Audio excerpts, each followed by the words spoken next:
Bueno, buenas tardes, arratsaldeon guztioi. Oye, bienvenidos a este acto un poco especial que hemos preparado sobre Hildegarda de Bingen. Primero vamos a contar con la conferencia que Luis Cortés Briñol nos hará sobre las raíces filosóficas en la obra de Hildegarda de Bingen, Cuerpo, Alma y Cosmos, y después habrá una actuación musical por parte de Arantza Lorenzo de Raizábal y Carolina Luquín Duarte. Esto será después de la conferencia. Entre una y otra tendremos pues, quizás 10 minutos de coloquio por si nos apetece hacer alguna pregunta, lo que sea. Bien.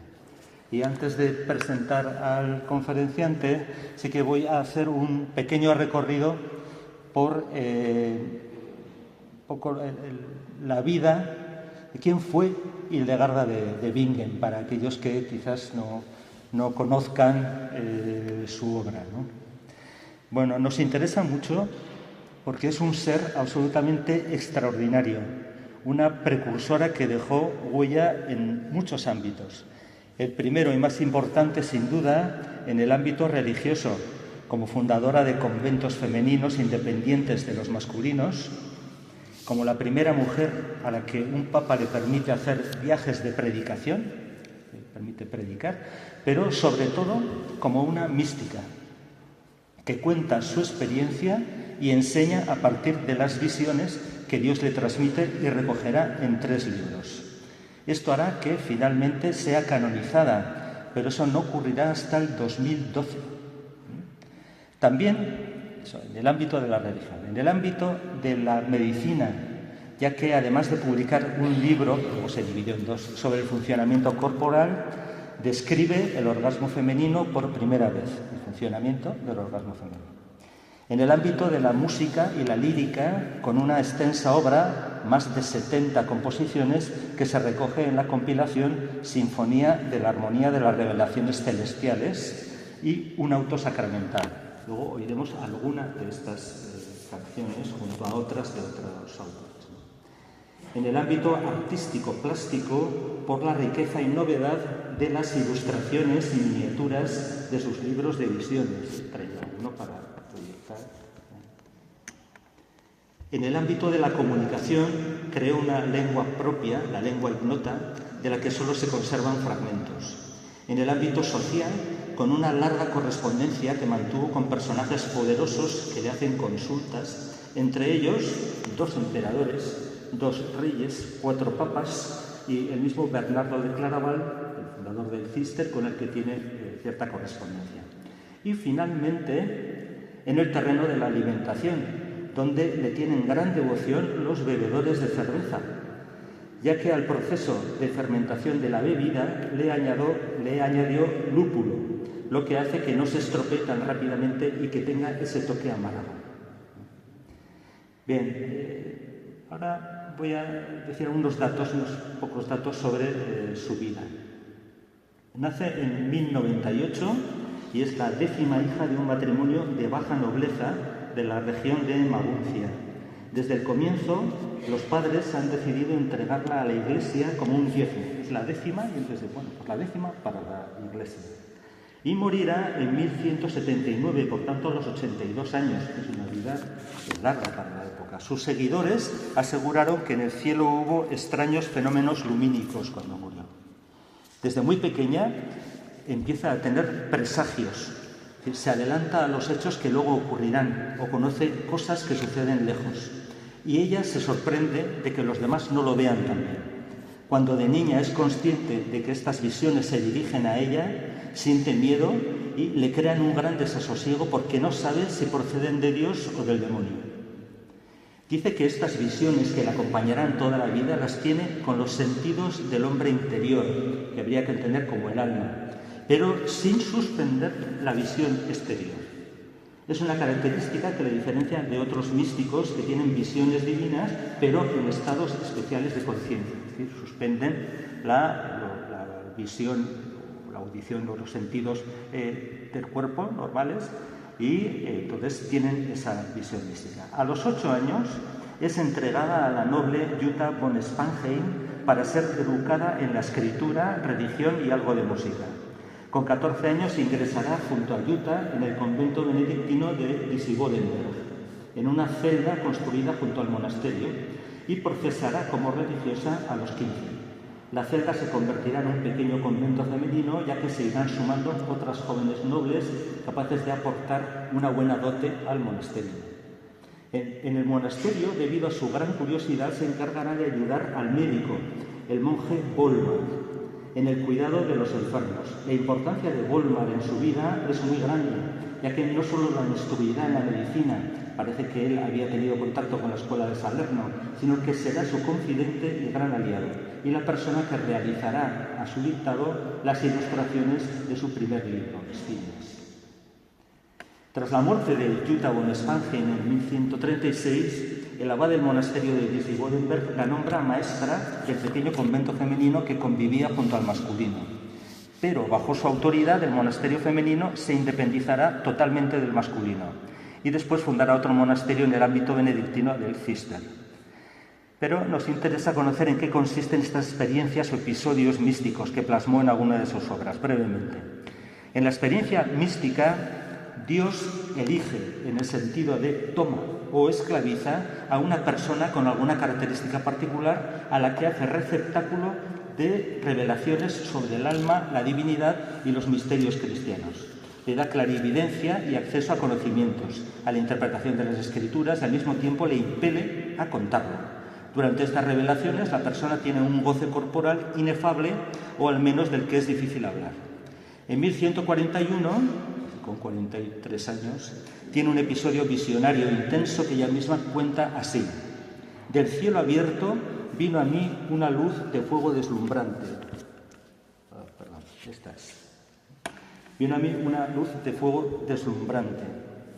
Inundó mi cerebro todo y cual llama que aviva pero no abrasa, inflamó todo mi corazón y mi pecho, así como el sol calienta las cosas al extender sus rayos sobre ellas.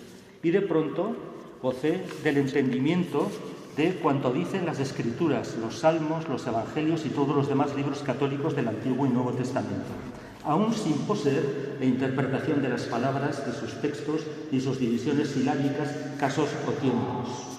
Es decir, hay que entender que la Biblia estaba en latín, entonces había que saber cierta gramática.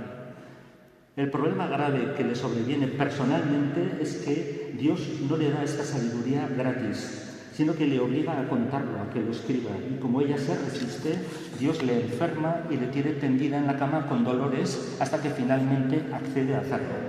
Le costará 10 años escribir Escipias, compendio de 26 visiones, y en este tiempo se encontrará tanto con su inseguridad personal como con la incomprensión de muchos y con el apoyo de algunas personas muy relevantes en la Iglesia, como Bernardo de Claraval.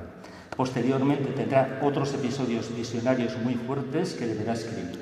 En 1158 dará pie a su libro de los méritos de la vida, y en 1163 en que tiene una nueva experiencia que describe como gotas de suave lluvia, como el líquido que sale del pecho de Cristo. Lo cuenta así: un tiempo después vi una visión maravillosa y misteriosa, de tal modo que todas mis vísceras fueron sacudidas y apagada la sensualidad de mi cuerpo. Mi conocimiento cambió de tal modo que casi me desconocía a mí misma. Se trata de las visiones que plasmó en el libro de las obras divinas, una cosmogonía, toda una visión organizada y explicada del universo como una unidad creada por Dios.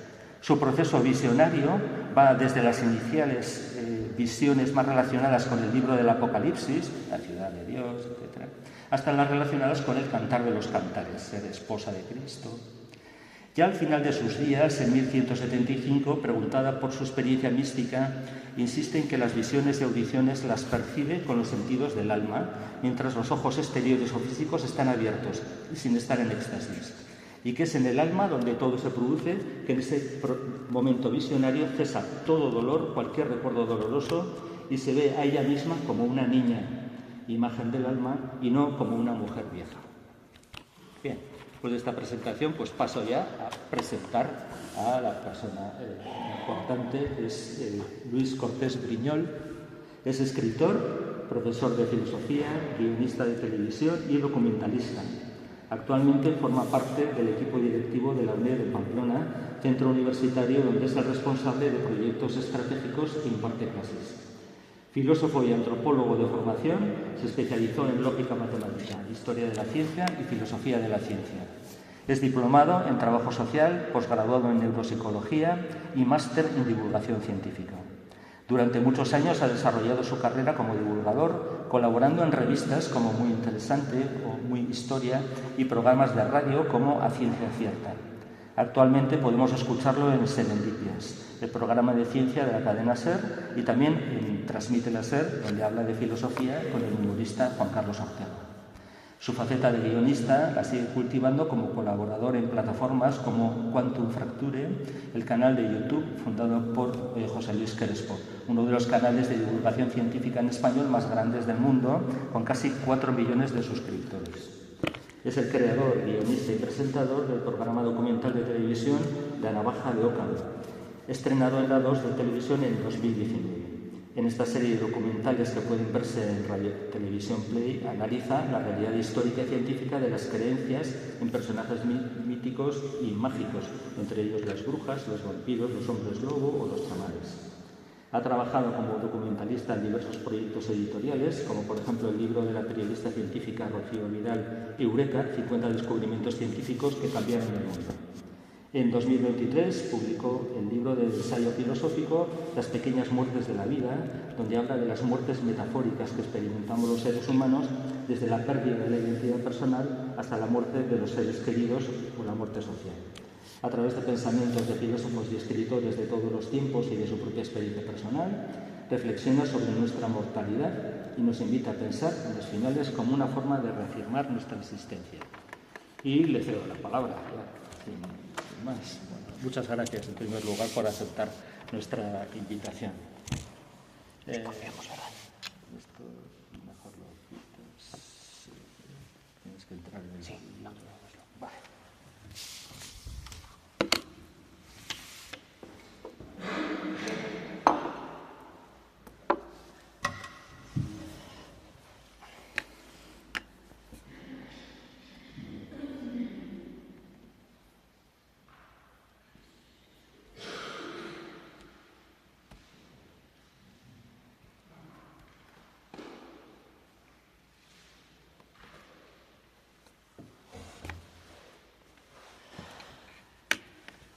Muy buenas tardes. Se ve bien, ¿verdad? Con esta pantalla como para no verlo bien. Estoy encantado. De verdad que es un privilegio enorme y este tipo de actos comienzan con agradecimientos, pero son totalmente necesarios. Gracias a Eduardo Bayona, presidente de la Asociación Astrolabio Románico, por la invitación. Y tenemos que citar aquí a nuestra amiga común e historiadora del arte, Ana Ulargui, que fue quien dio conmigo, porque yo vivo en la universidad prácticamente y cuando nos encontramos entre profesores y compartimos pasiones, tiene esto de bueno, que salen cosas, salen proyectos, salen ideas, y esta ha sido una, sin duda, protagonizada por Eduardo y por la Asociación Astrolabio Románico. He dado conferencias en muchos sitios y para muchos públicos, pero hasta ahora no había dado nunca una conferencia en una antigua capilla. Es impresionante cómo reverbera el sonido de la voz, y ni os cuento luego lo de la música, ¿no? Al lado de lo que harán nuestras compañeras, a quien agradecemos la participación, Arantxa y Carolina, quizá lo mío quede un poco opacado, pero tengo la suerte de que lo que yo voy a decir, un poco al estilo de nuestra querida Hildegarda, realmente no es mérito propio. Lo que voy a decir es mérito de una mujer absolutamente extraordinaria en todos los sentidos en los que se puede ser extraordinario. Hildegard von Bingen es famosa hoy, por suerte, pero era famosa ya hace 900 años, que es cuando ella vivió y desarrolló su obra, lo cual es francamente llamativo. Vamos a ir viendo por qué, y lo que yo me planteo a lo largo de esta hora aproximada en la que voy a hablarles es intentar trasladarles una de las vertientes de esta genial mujer que no suele ser tan atendida. Quizá porque, naturalmente, como visionaria y como mística, lo que ha prevalecido es el encuentro con lo mistérico, con lo divino, con lo teológico. Yo, como soy filósofo, y los filósofos somos un poco rebeldes, voy a ir por la vía de intentar encontrar de dónde proviene todo este torrente, todo este ingenio, todo este conocimiento de esta gran mujer. Muy bien, pues hecho el agradecimiento y, por supuesto, el más importante, a ustedes por venir esta tarde de jueves aquí al lugar tan especial que nos reúne, vamos allá. Empezaba Eduardo con esta pregunta, y no es una pregunta baladí. ¿Quién fue Hildegarda? ¿Quién fue Hildegarda? Probablemente es algo que se preguntaban incluso en su momento. ¿Quién es ellos entonces en presente? Hildegarda. ¿Quién es esta mujer que está empezando a hacer cosas raras y que está revolucionando el entorno en el que ella se cría y construye su obra? Bueno, podemos decir muchas cosas. Hoy en día se dicen muchas cosas. Es un personaje tan famoso que de alguna manera pues permite todo tipo de clasificaciones. Por supuesto, fue una visionaria, fue una mística, fue una religiosa, fue abadesa, pero también fue escritora, curandera, sanadora, fue quizá, y parte del encanto de esta conferencia va a ser desvelar si es así o no, filósofa. Desde luego que fue artista, fue música, pero fue mucho más. Fue una mujer que se permitió trasladar un poco más allá los límites de todas las convenciones de su tiempo, incluso de las convenciones más convencionales que podía haber, que eran las de la Iglesia. Bueno, la Iglesia Católica tiene hoy 38 doctores, de los cuales solo 4 son mujeres. Esto seguro que no le sorprende a nadie, pero si sumamos a Teresa de Ávila, Catalina de Siena y Teresa de Lisieux, Hildegarda es esa cuarta mujer doctora de la Iglesia. 4 mujeres que han merecido una consideración por alguna razón. Vamos a ver. Popularmente hoy en día hay un movimiento social tremendo en torno a Hildegarda y tiene que ver con la aproximación de tipo sanador, ecologista, trascendental, espiritual. Este libro que ven aquí ustedes en la presentación es uno de los muchos libros que intenta compendiar parte de lo que Hildegarda en su vida desarrolló como remedios curativos. Es un libro del cual luego salen productos que se venden en las tiendas. Esto quiere decir que Hildegarda hoy en día es también, y con todos nuestros respetos, un negocio. El negocio Hildegarda. Puede sonarles frívolo, a mí desde luego me suena frívolo, que pongamos pues el rostro de la santa en potajes más o menos testados científicamente, quizá menos que más. En cualquier caso, lo que tiene de bonito es que esto recoge parte de la transmisión de conocimiento que ella hizo en vida, en la práctica. Ella quiso aplicar su conocimiento para ayudar a los demás, y esta es una pista acerca de por dónde van a ir las cosas hoy. Esto llega hasta este extremo. Tenemos comercios, esto es Austria, en el cual todo el negocio gira en torno a Hildegarda. Estas mujeres se visten así, entiendo que con claro afán mercadotécnico, pero a sus espaldas tienen todo tipo de ungüentos, pócimas, aceites, bálsamos, cremas de Hildegarda. En realidad lo que han hecho es coger las recetas, lo citaba Eduardo en su presentación, la genialidad de Hildegarda llegó a alcanzar incluso la receta de la fermentación de la cerveza. Bueno, es que realmente era una mujer genial. Bien, pues la cosa se ha descontrolado y tenemos camisetas de Hildegarda, tenemos tazas de desayuno, porque uno no es importante si no tiene su propia taza de desayuno, y tenemos hasta muñequitos de nuestra querida monja. Bien, con este pequeño toque de humor lo que quiero decirles es que Hildegarda es hoy realmente famosa. Hay ciudades en Alemania en las cuales los puestecillos de objetos decorativos giran en torno a esta mujer. ¿Qué habría hecho esta mujer para merecer esta fama hoy? Pero sobre todo, ¿qué hizo en su momento para merecer la fama que tuvo? ¿Quién fue Hildegarda? Bueno, lo que tuvo de transgresora tiene mucho que ver con la época en la que vivió. Si fue una mujer polímata, esto ya contravenía las normas sociales. Pongámonos un poco en situación. Hagan ustedes conmigo este ejercicio. 900 años atrás. Es que son muchos años. Estamos en plena Edad Media. Y una mujer que es efectivamente entregada a la Iglesia como diezmo y que por tanto en principio va a tener una vida ¿verdad?, de emparedamiento. Eso es un poquito posterior, si estamos hablando del siglo XIII, era una inclusa, ¿bien?, una especie de reclusión. En todo caso, su vida estaba condenada a unas pocas paredes y a unos pocos metros cuadrados.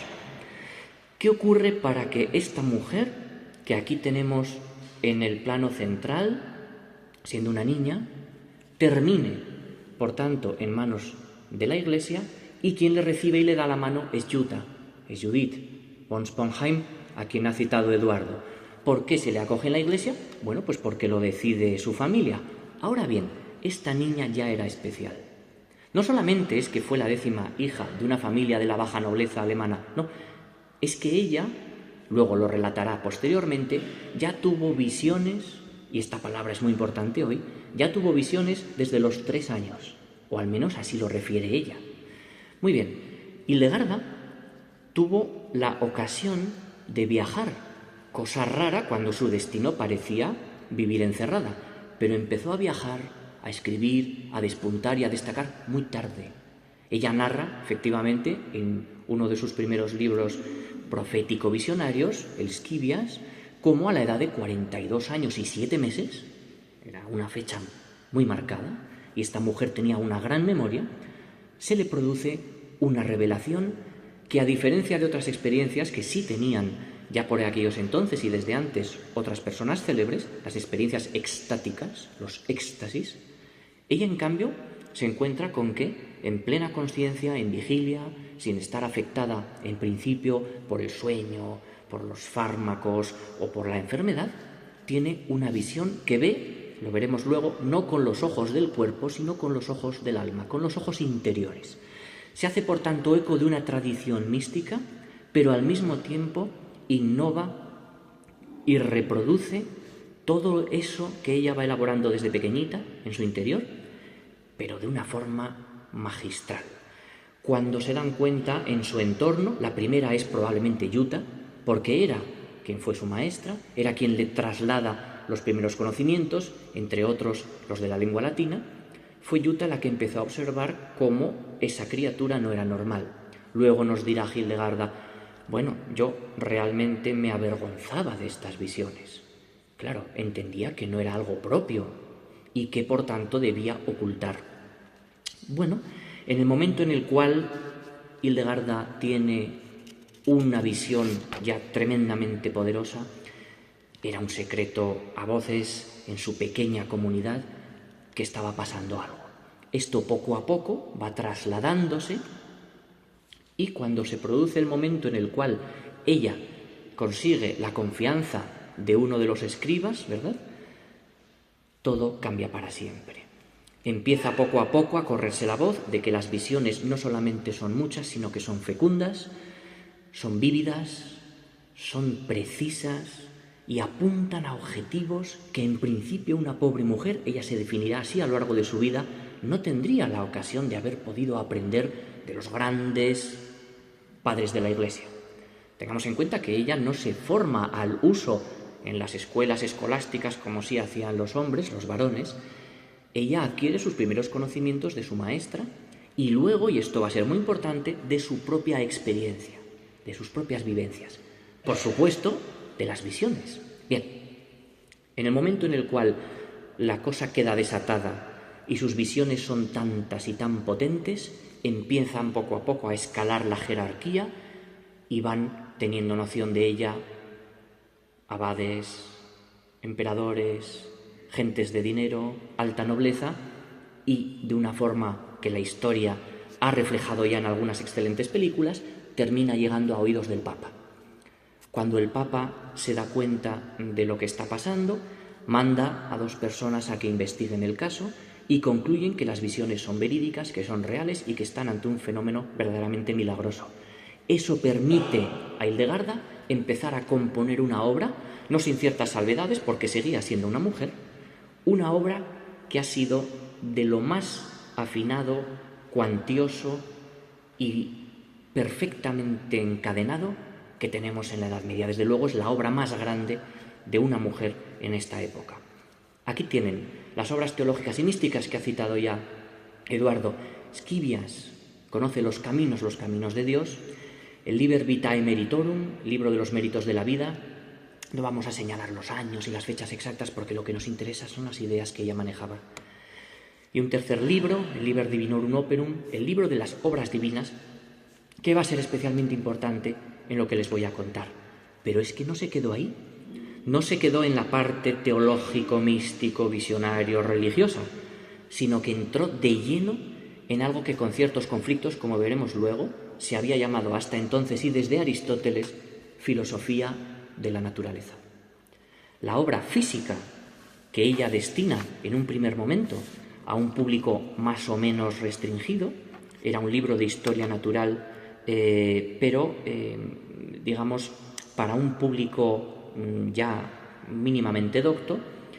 Tiene el Causae et Curae, Causas y Remedios, en el cual ya como tratado de medicina va intentando aplicar esta sabiduría a los remedios naturales. Se convierte en una experta en botánica. Hay estudios comparados en la universidad en la que nos dedicamos a hacer estas cosas. Estudios comparados de botánica entre los cuales se considera que las descripciones de Hildegarda son las más precisas hechas en su tiempo, en su zona, porque ella estudia principalmente la flora de toda la zona, ¿verdad?, de las orillas del Rin, que es donde está Bingen, que no es el sitio en el que nace, pero sí el sitio en el que desarrolla su obra y en el que ella vive y por tanto se vincula a esta ciudad. Por si esto fuera poco, por si fuera poco con haberse dedicado a las visiones, a la mística, a la teología, a la interpretación de la Biblia y a la naturaleza, innova hasta el punto de construir su propia lengua. Esto es tremendamente llamativo. Así como muchos siglos después, en el pasado siglo XX, tenemos el gran estallido de las obras de ciencia ficción que intentan traducirnos una lengua desconocida, tenemos los surgimientos del esperanto, de las lenguas artificiales. Ella, con su lingua ignota, lengua desconocida, construye un glosario y un léxico con el que todavía no sabemos muy bien pretendía comunicarse. Vale, esto ya es impresionante, pero hay más. Su obra musical. Es probablemente por lo que más se la conoce y es probablemente por lo que se la empezó a rescatar desde hace unas cuantas décadas. Sinfonia Harmoniae Celestium Revelationum, la sinfonía de la armonía de las revelaciones. Y la Ordo Virtutum, que era un auto de virtudes, bueno, la primera contiene 43 antífonas y 13 responsorios. Es una obra de himnos, cantos, pensados para la liturgia, sobrecogedora. Quien ha escuchado a Hildegarda y tiene una mínima sensibilidad, enseguida empieza a sentir cosas. No es una música fácil, no es una música fácil y no es una mujer fácil ni una obra fácil. Bueno, todo esto no lo hizo a solas y no lo hizo en solitario, aunque pueda parecer que sí. Además del Espíritu Santo, que según ella siempre le iba revelando la verdad, tuvo la suerte de cartearse hasta producir más de 200, entre 200 y 300 epístolas con figuras de primer nivel. Hemos citado a Eugenio III, que fue quien le concede el permiso para empezar a escribir, pero los otros dos papas que están liderando la Iglesia en tiempo de vida de Hildegarda se cartean con él. También Federico I Barbarroja, Enrique II de Inglaterra. Imaginad la situación. Una familia entrega a una niña extraña a manos de un convento y de pronto se produce el estallido de creatividad. Abades y abadesas, arzobispos, monjes, laicos, prácticamente toda persona que tuviera interés en ella captaba rápidamente su atención. Muy bien, esto es realmente impresionante, pero vamos a empezar a desgranar qué tiene Hildegarda de filósofa o qué tiene Hildegarda de visionaria o de mística partiendo de esta estampa. Es la estampa que seleccionó Eduardo para anunciar esta conferencia en la web de la asociación. Es una de las ilustraciones iluminadas en miniaturas originales que pertenece al Scivias, al primero de los libros, que es el primero que ella compone. Tarda, por cierto, una década en escribir. ¿Por qué? Porque no le movía el afán de publicar nada, porque lo que le movía era su visión, las visiones, y las visiones le iban dictando por donde tenía que conducirse. Aquí pueden ver cómo aparece Hildegarda, con una tablilla probablemente de cera y un punzón, que era uno de los instrumentos de escritura medieval, y lo más significativo, pueden ustedes ver esas lenguas de fuego. Quienes tengan algo de cultura católica rápidamente estarán pensando, por supuesto, en Pentecostés, estarán pensando en el Espíritu Santo, estarán pensando en los libros sagrados. Lenguas de fuego que penetran, según su descripción, directamente en el cerebro, no decía en la mente, en el cerebro de la santa. Santa será muchísimo después, por supuesto. Santa no llegará a ser hasta 2012, con Benedicto XVI. Esto es algo llamativo también. ¿Bien? Y doctora de la Iglesia en el mismo año. Bueno, ¿quién es esta cabecita? ¿Quién se asoma como queriendo inmiscuirse en un mundo que no le pertenece? Este de aquí es Folmar, al que ha citado Eduardo, el que va a convertirse en una especie de secretario, en una especie de confesor, en un amigo, incluso, en todo caso, un escriba que va anotando pacientemente todo lo que Hildegarda le dicta. Tengamos en cuenta que, de alguna forma, este hombre ya está completamente convencido de que se encuentran ante la palabra de Dios. Así que poco importa el vehículo y el instrumento, él ha de dar fe de todo lo que está diciendo Hildegard. Aquí tenemos la visionaria como nombre de la iluminación. Estos dibujos, comentábamos antes Eduardo y yo, pertenecen a facsímiles, a copias, a réplicas, pero desgraciadamente en la Segunda Guerra Mundial se perdió el manuscrito original y son todo ya copias de copias. Se dice que la propia Hildegarda dirigió con sus descripciones a los iluminadores, a los dibujantes de la época, para que compusieran estas preciosidades. Hay quien dice que incluso algunas de ellas fueron producidas por la propia Hildegarda. Tenemos un debate los académicos, parece que el grado de refinamiento estético-artístico nos impide pensar en que lo hiciera ella, pero sí es plausible, es razonable concebir que ella dirigiera, que ella fuera la cabeza detrás de estas composiciones, que son, además de preciosas, muy significativas. Muy bien. Hildegarda utiliza una palabra a lo largo de toda su obra. La palabra es visio. Visio es una palabra latina que nosotros traducimos por visión, pero en su caso no se relaciona con lo que ella ve con sus ojos, así como yo os veo ahora a vosotros y vosotros a mí, si me permitís que os tutee. Ya tenemos confianza, ¿no? La visión. Nos hemos visto, nos hemos leído, empezamos a conocernos, pero ella no habla de nada de esto. Ella está hablando de un mandato divino. Cuando Hildegarda habla de visión, se está refiriendo a algo que ella ve sin mirar, pero que no imagina. Es difícil de entender. Es la experiencia de la visión en el campo de lo místico, que tiene a su vez muchísimas diferencias antropológicas, pero para Hildegarda cumple tres propósitos, una misma palabra con tres propósitos. La visión primero se refiere a su capacidad, luego dirá más adelante su don, claro, un don divino, la capacidad para ver, la capacidad para poder leer la voluntad de Dios. La visión significa también una experiencia subjetiva de esta capacidad. Es decir, la visión no solamente es de lo que es capaz ella, no por voluntad propia, por supuesto, sino cómo ella vive ese momento de visión. Y aquí hay una literatura fantástica.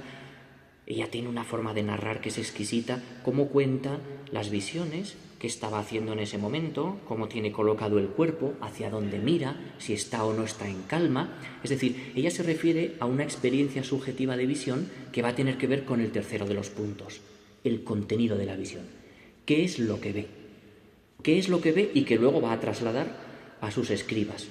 Bueno, las visiones, y esto es muy importante reseñarlo, eran muy asociadas en la Edad Media a los conocimientos a los que una mujer podía acceder.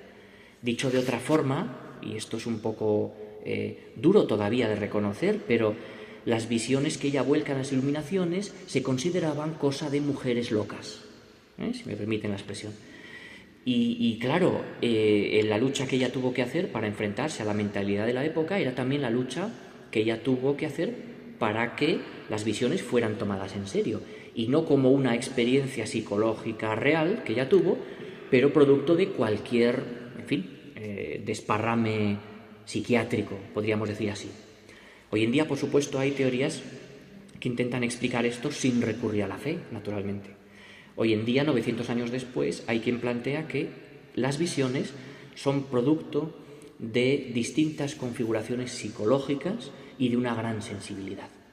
Sea como fuere, la visión tiene mucho que ver en Hildegarda con su cuerpo, y esto es importante. El cuerpo, para Hildegarda, es un componente intrínseco e inseparable del alma. No hay alma sin cuerpo, y esto es importante porque en otras tradiciones místico-visionarias sí se separan alma y cuerpo de una forma clara. Para el cristianismo el cuerpo es muy importante. Aquí pueden ver efectos del fuego, aire y agua. De nuevo distancia, les trato de usted otra vez. Qué juego más extraño. Bueno, hay una distancia cuando Hildegarda habla de lo que ve.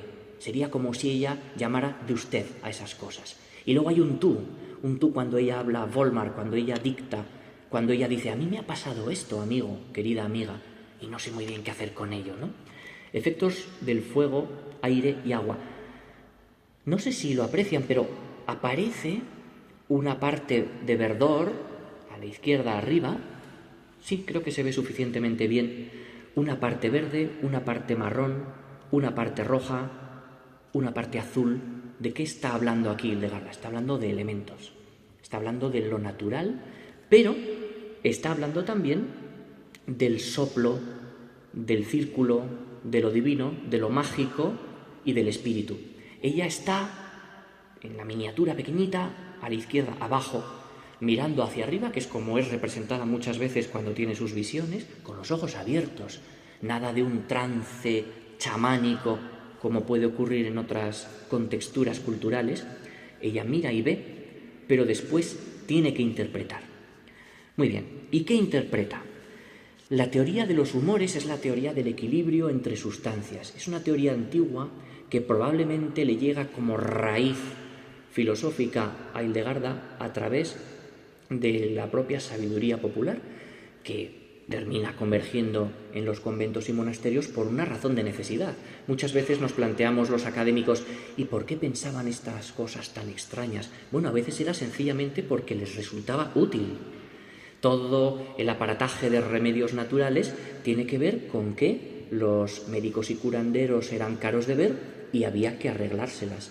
Más aún las mujeres que tenían sus propios problemas de salud vinculados a su sexo y que no eran fácilmente, desde luego, compartibles en una situación de prácticamente enclaustramiento anejo a donde estaban los varones. Muy bien, el cuerpo en Hildegarda tiene mucho que ver con la vertiente de lo que ella entiende como medicina del alma. Cuando Hildegarda se da cuenta de que tiene que ayudar a curar a los demás porque el Espíritu Santo la ha dotado de un don, y eso conlleva una responsabilidad, empieza a abrirse en ella una doble vía de trabajo. Está la vía del cuerpo en el sentido de cuerpo divino de Cristo, está la vía de la entrega a Dios, y luego está la vía más terrenal de los ungüentos, de las prácticas sanadoras. Pero no solo eso. Hildegarda, y esto resultó ya provocador en su momento, y no imaginamos lo que pudo censurarse de lo que Hildegarda llegó a descubrir, llega a verter en su obra nociones muy explícitas, Eduardo ha citado una, sobre el placer sexual. El placer sexual, que por supuesto no era desconocido en la época, la Edad Media llegó hasta nuestro momento presente por algo. Había placer, había gozo, por supuesto. Sin embargo, que una mujer hablara de placer sexual era raro. Los hombres sí podían hacerlo en los tratados de naturaleza humana. Ella llegó a hablar incluso del orgasmo femenino, del placer de la mujer, y de cómo esto no debía verse como algo malo ni pecaminoso, sino como una parte más de todo lo que Dios provee al ser humano para permitirnos su conexión con la divinidad. Muy interesante.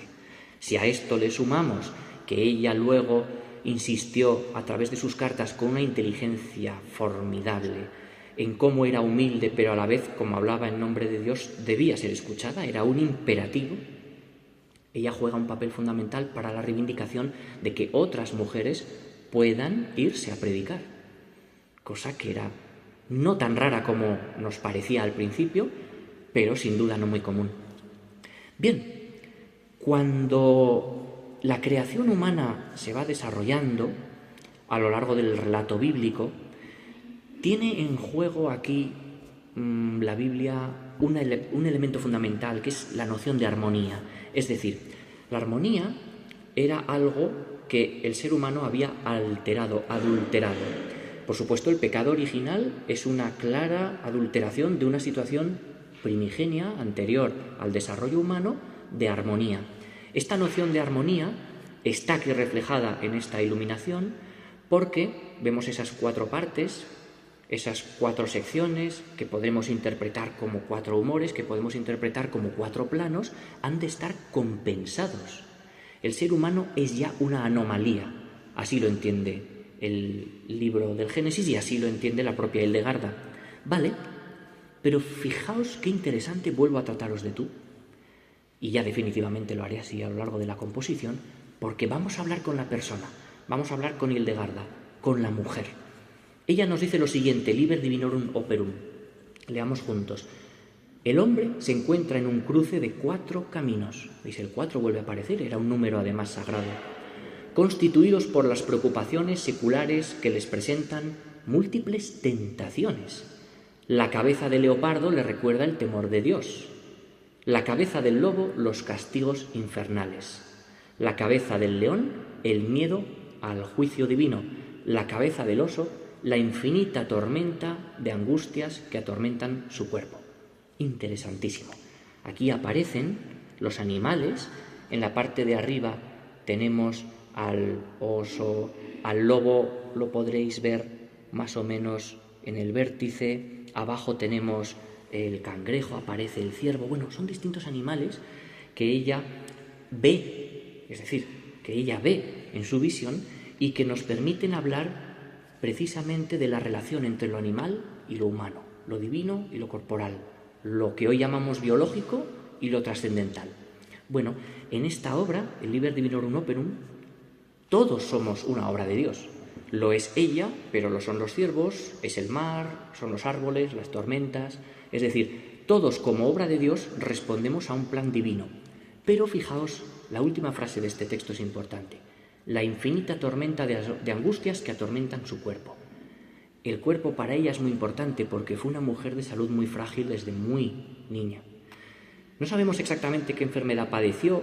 Hay quien habla de fibromialgia, desde luego trastornos de dolor crónico, probablemente más cosas.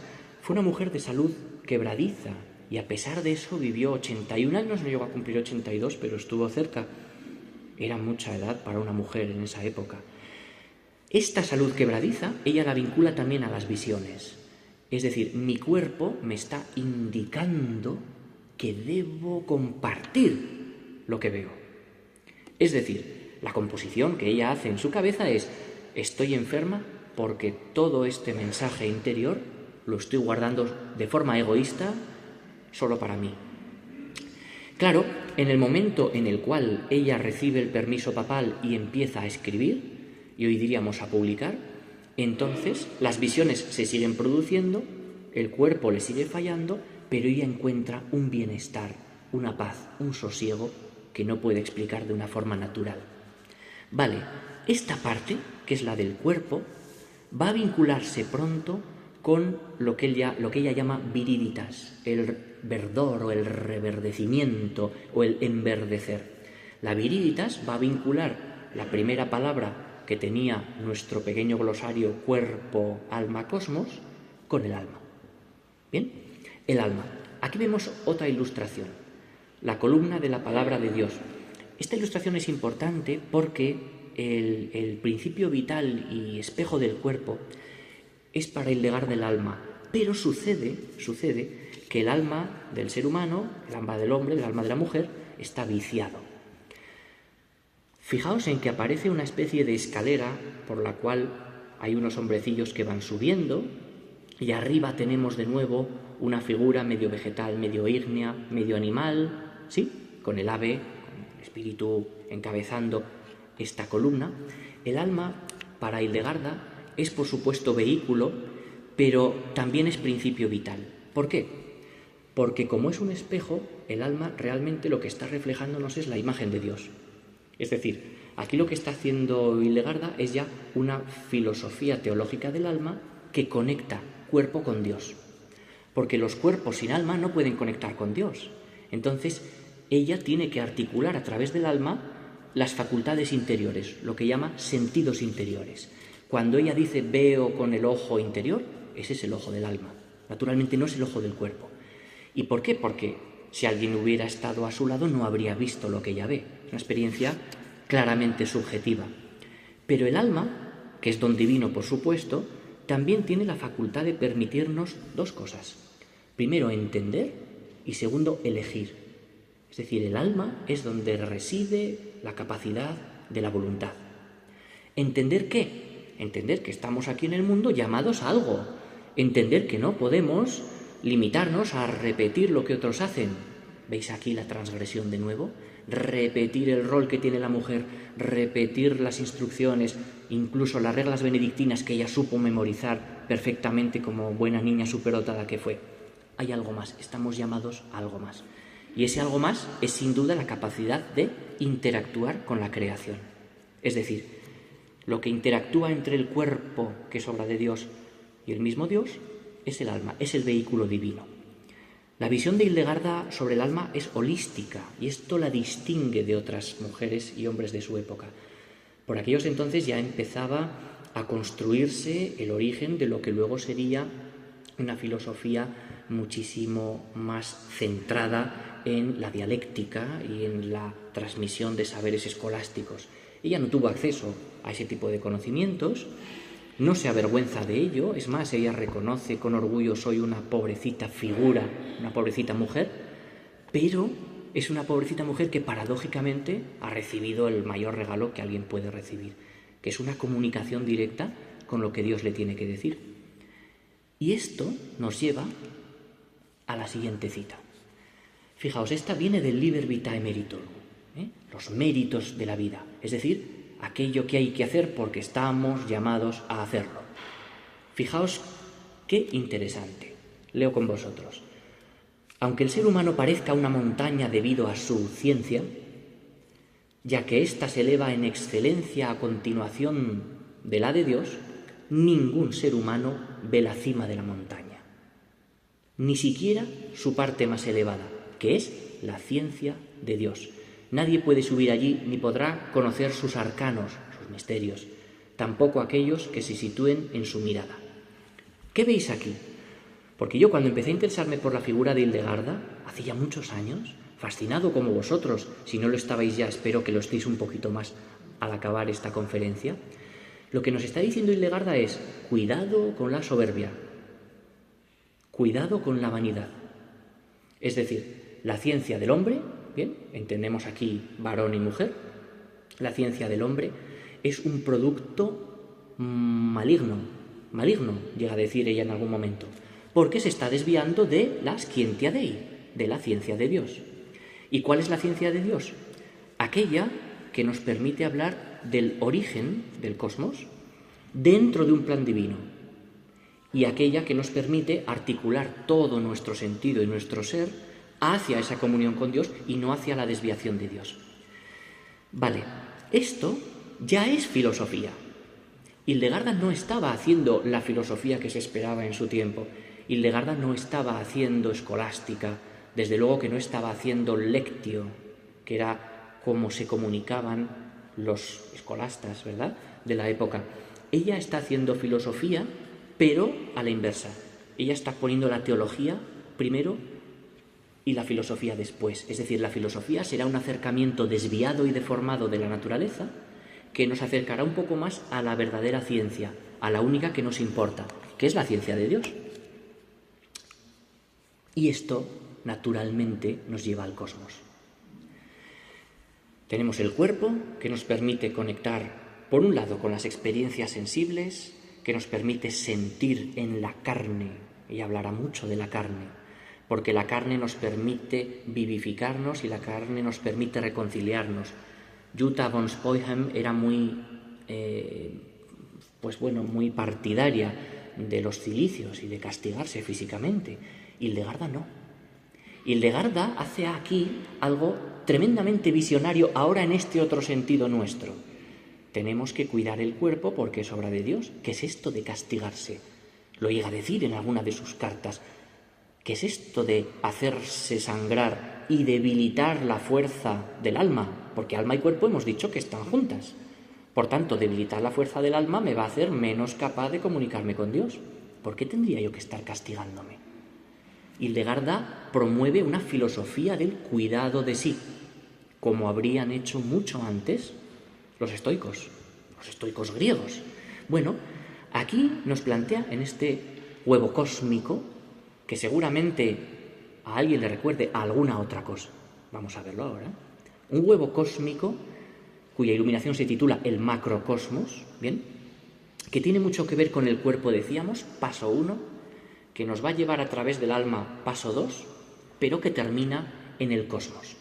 Bueno, aquí lo que hace Hildegarda es fascinante, porque utiliza todo el cuerpo humano como una especie de representación del cosmos macro. Dicho de otra forma, para Hildegarda, nuestro cuerpo es un microcosmos. Es una obra de Dios que a escala pequeñita reproduce esa necesidad de armonía y de equilibrio de la que hablábamos, pero, a diferencia de lo que pasará con el macrocosmos, el microcosmos sí está en nuestra mano. En ese sí podemos trabajar. Ahí podemos regular los equilibrios desequilibrados. Ahí podemos fomentar la armonía. Bueno, el huevo cósmico, que veis aquí en la ilustración, plasma el universo en forma de huevo, pero hay quien ha querido ver también, y no sería de extrañar en esta brillante mujer, una vulva. ¿Sí? Aparece la noción, en todo caso, de un umbral. El umbral es muy importante en la mística. El acceso que ella tiene hacia lo universal divino a través de sus visiones es un acceso de umbral. De hecho, ella utiliza este término, os lo traduzco en latín, umbroso, umbrío, que no es exactamente neblina, pero se le parece algo que está como velado.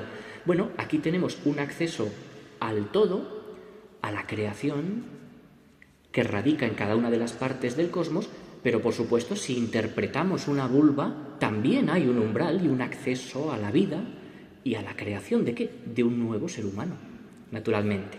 ¿Bien? Bueno, este cosmos, para Hildegarda, tiene una clara resonancia con el neoplatonismo cristiano. Y aquí es donde vemos otra raíz filosófica. Son raíces y al final de mi conferencia voy a explicar por qué son raíces y por qué no son ramas fuertes o troncos solemnes. En el neoplatonismo se habla de una tierra esférica, se habla de esferas celestes y se habla en todo caso de una integración. Es decir, los cuerpos se van afectando unos a otros de tal manera que no es casual que haya, ella lo dice así, 7 planetas, que por otra parte no nombra como lo llamaban los paganos, luego veremos por qué. Hay un sol, lo veis arriba del todo, en la parte de la punta, con forma estrellada. ¿Y dónde está la luna? La luna está en un punto importante. ¿Sí? La luna está en un punto que si hacemos una interpretación, espero que nadie se sonroje aquí, de la vulva, la luna sería el centro del placer, el centro de la feminidad. La luna sería el clítoris de la estructura del aparato reproductor femenino. ¿Qué cosas estoy diciendo en una antigua capilla? Bueno, pero a Hildegarda esto no le escandalizaba. A Hildegarda no le escandalizaba porque, de nuevo, ella en el fondo trabajaba con la idea natural de que el placer está hecho para que nosotros nos unamos en reproducción hacia Dios. Era algo bien sencillo. Bien, la tradición de la sabiduría, de la sofía, para Hildegarda no es exactamente lo que nosotros hemos entendido por filosofía. Y vamos con nuestra última cita, con la tercera de las palabras de mi conferencia, cosmos. Leo con vosotros. Esta es la misma cita que la de antes. A ver dónde está. Pues la otra la hemos perdido. Bueno, la puedo reproducir parafraseándola. Lo que nos dice Hildegarda en este momento es el macrocosmos, en la medida en la que es obra divina y por tanto un producto también de la conflagración del Espíritu Santo incorporado en cuerpos de carne y hueso, debe darnos la lección de humildad para interpretar que todo el trabajo del conocimiento humano debe estar dirigido solo hacia el mérito divino y no como, era la cita que quería compartir con vosotros, hacen esos herejes y filósofos. Esto es importante. Yo creo que el propio sistema de la aplicación del PowerPoint ha evitado esto, porque como yo soy filósofo, era una ofensa para mí y me ha autoprotegido. Bien, ¿por qué Hildegarda tiene aparentemente algo contra los filósofos? Vamos a la tensión con la filosofía. Nunca se reconoce a Hildegarda como una gran filósofa. Y creo que en parte, nunca me refiero en la academia. Yo soy un filósofo, un profesor de filosofía universitario y por tanto soy un académico. Por otra parte, academia proviene del nombre que le dio Platón a la primera escuela que funda cerca de donde se rezaba al dios Academos. Así que academia no es más que otra forma de decir universidad. Bien, si yo en la universidad no he oído nunca decir que Hildegarda era una gran filósofa, creo, y este es el argumento de la última parte de mi charla, creo que es porque ella se aseguró mucho de que así fuera. Y ahora me voy a explicar. Si entendemos, tanto en el Esquivias como en los libros posteriores y por supuesto a lo largo de su larga composición epistolar, que la cosmología no quiere aportar nada a la ciencia, sino que quiere aportarlo a Dios, la cantidad de conocimientos que le son útiles es muchísimo más pequeña. Dicho de otra forma, los filósofos se pueden entretener, pueden divagar, dirá en algún momento, pueden jugar a fantasear, será otro de los verbos que utiliza, con nociones que nos van a alejar de Dios. ¿Y por qué dice esto? Bueno, lo dice en un momento en el cual empiezan a florecer los resultados fuertes de las grandes tensiones entre Oriente y Occidente, lo dice en el momento clave para la proyección de las cruzadas, lo dice en un momento histórico en el cual es necesario posicionarse respecto de los otros. Y todavía tenemos, por supuesto, en el siglo XII, ella nace a finales del XI, pero en el siglo XII es en el que vive, una gran tensión entre la filosofía y la teología. Es una tensión que solamente un poco después llegará el gran Tomás de Aquino a intentar resolver. Vamos a ver cómo, de algún modo, las enseñanzas y raíces filosóficas que recibe Hildegarda de los doctores de la Iglesia, aunque este es un término que se acuña en el siglo XIII, los doctores todavía no existen como tal, pero ya se les llamaba doctores desde el cristianismo primitivo a una serie de autores muy importantes, entre ellos San Agustín. Claro, luego llegará Santo Tomás más adelante y nos dirá, la filosofía tiene que ponerse por encima de la teología, en un ejercicio formidable de camino a París que por otra parte explica que todavía hoy haya filosofía en los institutos. Hay una pequeña paradoja que comparto con vosotros y es que la filosofía en Alemania, por ejemplo, no se estudia en secundaria. No hay asignatura de filosofía en secundaria en Alemania, que es el gran país de los filósofos, Kant, Schopenhauer, Nietzsche. Bueno, estos son misterios de la historia. Pero a donde yo iba, esa tensión, la tensión entre la filosofía y la teología. Si entendemos que Hildegarda quiere ceñirse a la autoridad de Dios, ¿quiénes son los filósofos para hablar del mundo? ¿Quiénes son los filósofos para hablar de la naturaleza?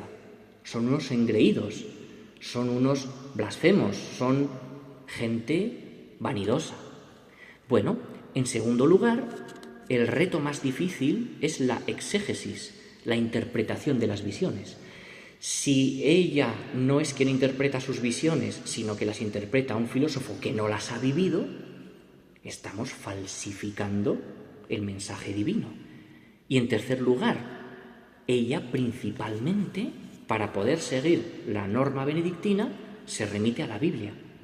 Lo que pasa es que Hildegarda, en el fondo, al leer la Biblia, está leyendo de alguna forma a Platón también. Bueno, hay una anécdota muy curiosa, y es que por aquellos entonces el único libro al que se podía acceder en Occidente de Platón era el Timeo, era un diálogo que se llama Timeo.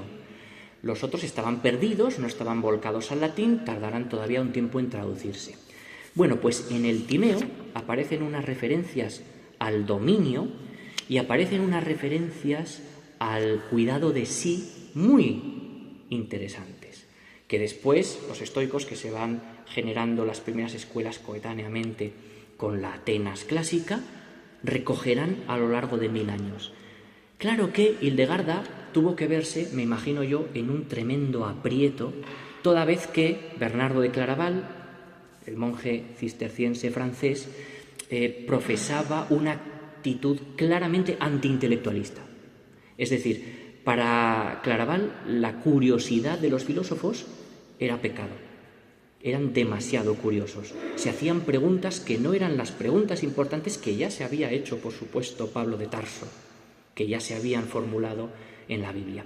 Bueno, Hildegarda, aceptando ciertamente que los filósofos pueden ser soberbios, nos indicará con un ingenio tremendo que la curiosidad es curiosidad racional, pero que en su dimensión práctica, por alguna razón nos la habrá legado Dios. Es un argumento brillante. Si los filósofos tienen una curiosidad natural y muchos de ellos se acercan a Dios, quizá no sean tan peligrosos como nos parece.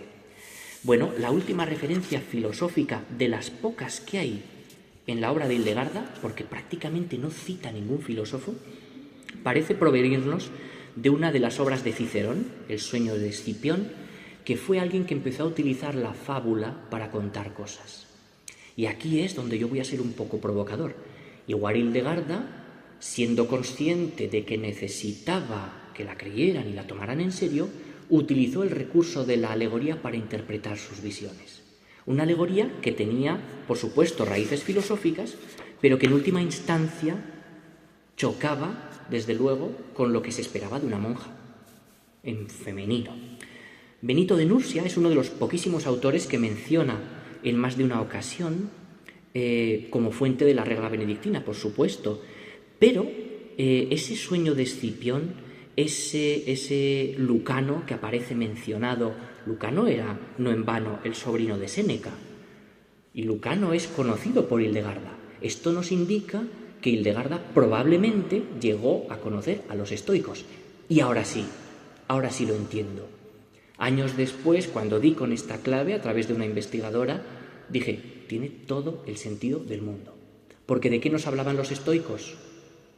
De la especulación como el origen de la razón. De la especulación como el origen de la razón que luego se aplica. Y paso 3, de la especulación como el origen de la razón, es decir, del pensamiento humano que se aplica a la buena vida. Esto es fantástico. Esto es un descubrimiento. Os parecerá poca cosa, pero a mí me costó años. Bueno, Hildegarda de Bingen, en expresión de uno de sus secretarios, Rimbaud, era un alma especulativa. Un alma especulativa que no intentaba ni ser sabia porque sí, ni ser curiosa en vano, ni tampoco intentaba, por supuesto, ser una filósofa más, sino que intentaba aunarlo todo. Esas 3 raíces de las que hemos hablado, el cuerpo, el alma, el cosmos, se funden en una sola cosa. Y ahí, esta es una miniatura, a diferencia de las anteriores que pertenecían a Lesquivias, esta es del libro de las obras divinas. Entre esas obras divinas está el cosmos, que contiene a su vez el microcosmos, que es el ser humano, que contiene a su vez el alma. Y vemos cómo opta claramente. Digo opta al indicar cómo hay que ilustrar el asunto, pero en realidad ella ve esto, el círculo. El círculo, los cuadrados protagonizan muchas de sus primeras visiones, pero ya desde el principio, ya desde los 3 años, desde los 8 años que ella dice tener estas experiencias, está visualizando con ese ojo interior un círculo. Pero es que aquí no solo hay un círculo, aquí hay un círculo dentro de un círculo dentro de un círculo. Tenemos el círculo ígneo rojo exterior, después hay un círculo oscuro que ella llama éter, una cosa prácticamente insondable, le sigue un círculo etéreo, brumoso, celestial, después otro de aire ligero, después otro círculo azul y, muy importante, ¿qué hay en el centro? Esta es la razón por la que cabe sostener que Hildegarda fue una anticipación del humanismo, el ser humano. El ser humano porque es de todas las obras de Dios la única capaz de acceder a estas visiones. Y ya cuando habla de los animales los refiere en otros términos. En el centro está el ser humano, pero es que detrás de él está la esfera de la Tierra, de los planetas, es decir, el cosmos. Y esas líneas que se ven como marroncitas desde el círculo azul son el aire. Veis el aire que van emanando, exhalando. El aire es una metáfora también de lo espiritual. Los animales. Es que es increíble cómo ella, rechazando el paganismo, había absorbido para bien muchos elementos paganos. La presencia de los animales es ampliamente documentada en los bestiarios medievales, pero la función que tenían los animales de recordarnos funciones tan específicas probablemente se encuentra definida en ella como en ninguna otra autora y autor de su época. El espíritu del mundo y la rueda. ¿Y qué es la rueda? La rueda es una figura perfecta porque no tiene lados. El círculo no tiene aristas. Y esto tiene que ver con una imagen del mundo místico-visionaria, filosófica, corporal, en la cual, como conclusión, podemos decir, si Hildegarda intentó decirnos algo, si intentó a través de sus visiones transmitirnos la palabra de Dios no era lo que querían algunos abades. Y esto también le causó grandes enfrentamientos.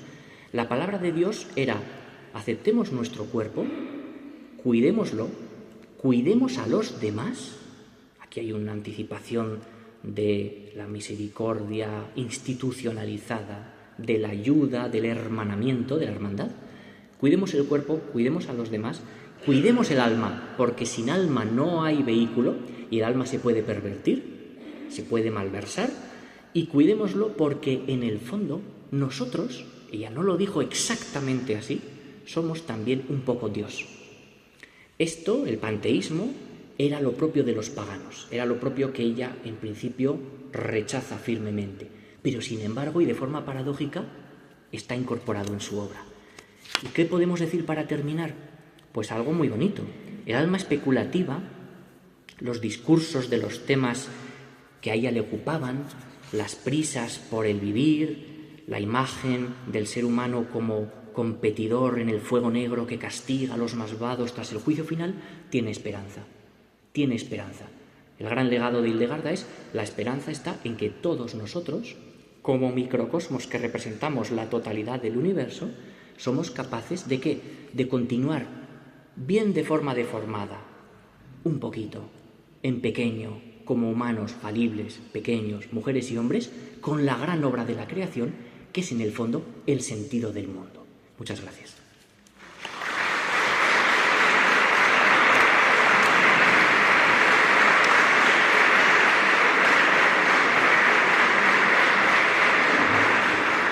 Muy interesante. Muy bien, muy interesante las raíces filosóficas, muy interesante. No sé si hay alguna cuestión que os haya suscitado la conferencia que queréis comentar. Sí. Hay Tenemos un micrófono, ¿verdad? Hay un micrófono aquí.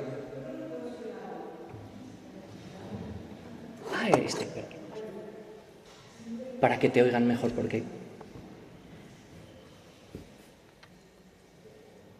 Sí. Bueno, agradecerte primero escucharte, que me ha dado de conocimiento y de comunicador. Muchas gracias por tu estudio. A mí también me encanta y me falta mucho por aprender, pero por lo que nos está hablando al final, cuando hablas de la obra de la creación, Sí. a mí Hildegarda me trae a la humanidad, a nosotros, a las personas. Y detrás de todas esas cosas que ella ha sentido y ha vivido de forma grande, ojalá la filosofía, la ciencia, el conocimiento y la avance hacia donde va la ciencia recoja ese conocimiento para darnos primero valor más a los humanos por toda esa parte que desconocemos en esa humanidad que nos decías, ¿no? Y que quizás en ese desconocimiento humano hay una gran fuerza creadora para ese cosmos. Y yo no los veo como algo separado o algo inferior, sino